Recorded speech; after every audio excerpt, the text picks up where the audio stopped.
Good morning. Hello. Hello to everybody who's here now or later on Zoom. We are glad that you are here with us today. This is a Dr. Ames meditation Minyan.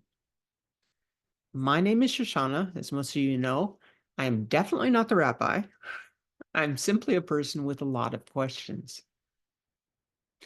My question today is, after counting the 49 days, the 7 weeks between Passover and Shavuot, why isn't Shavuot a huge holiday?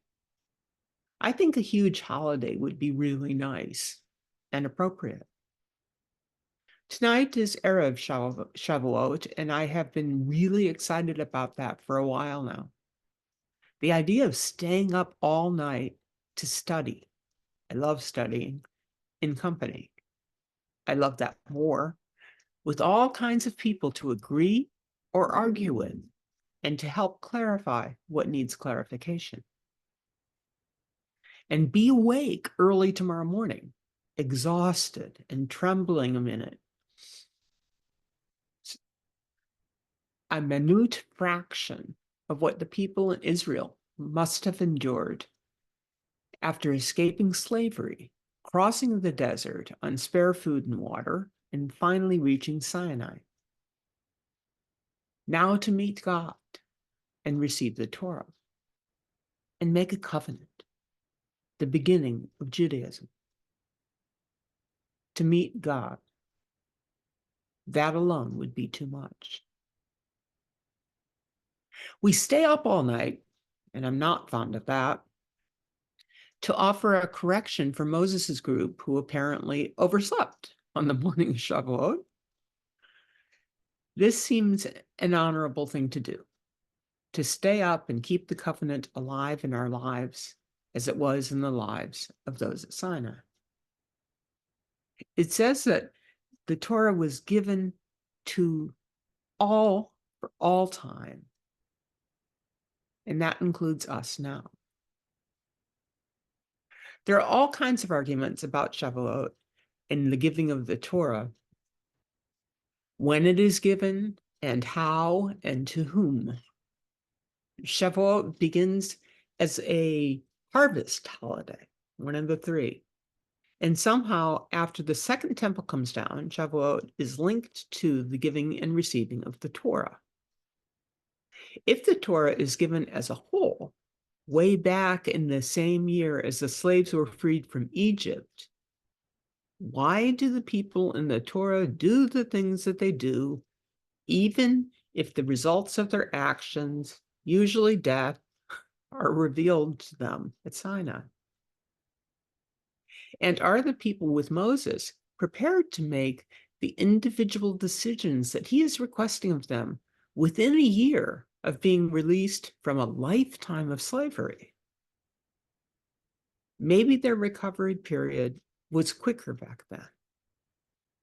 Or maybe this was exactly the moment that this needed to occur, when their fragility was enormously high.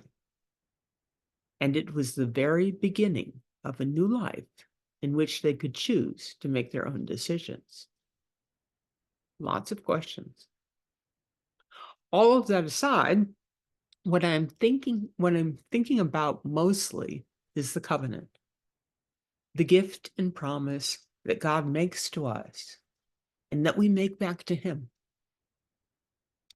This is what I think about when I think about receiving the Torah. That is beyond amazing and beyond worldly. And I consider what I am supposed to do in my life.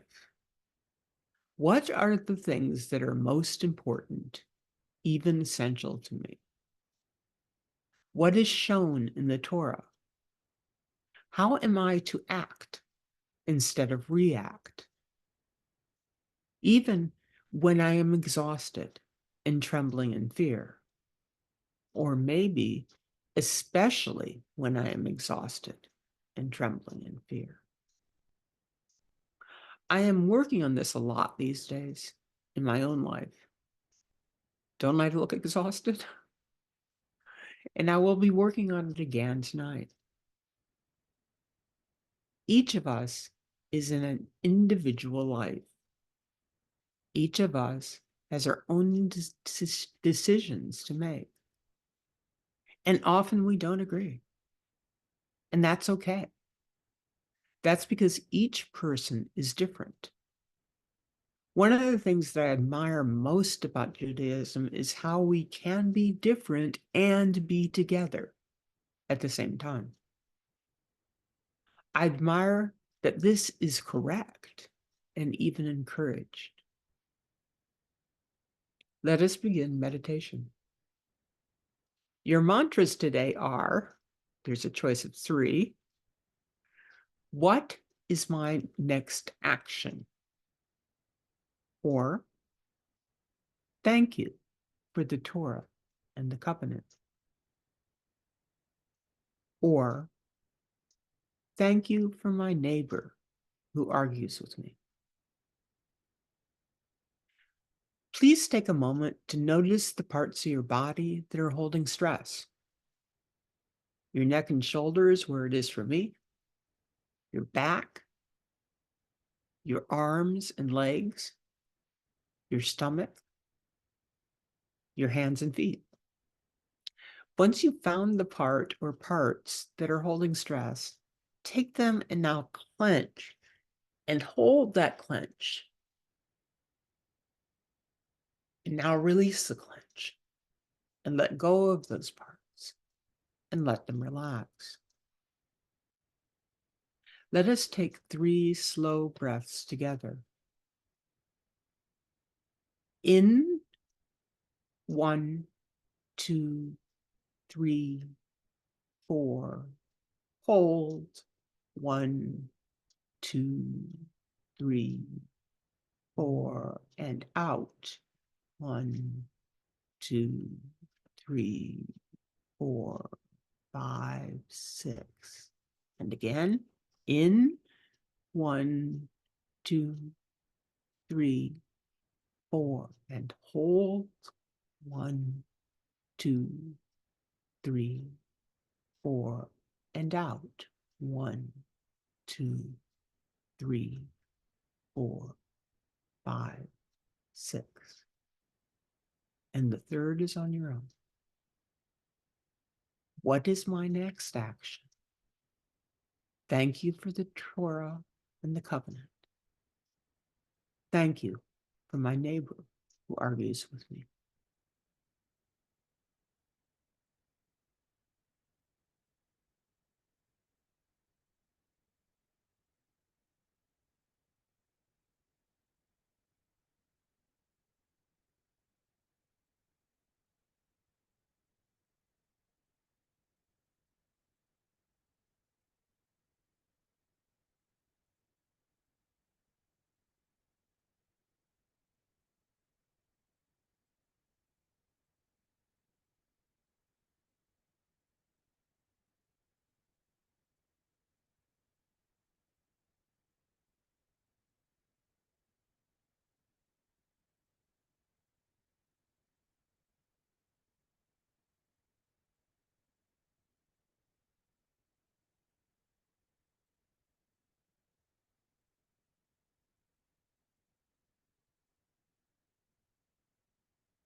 Hello again, people.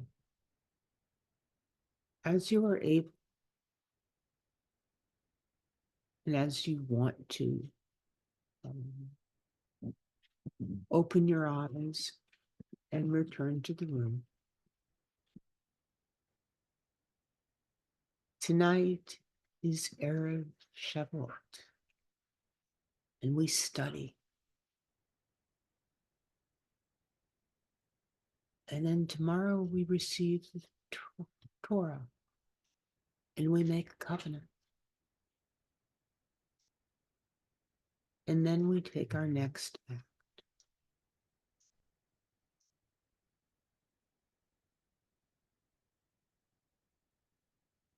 That's the end of this meditation.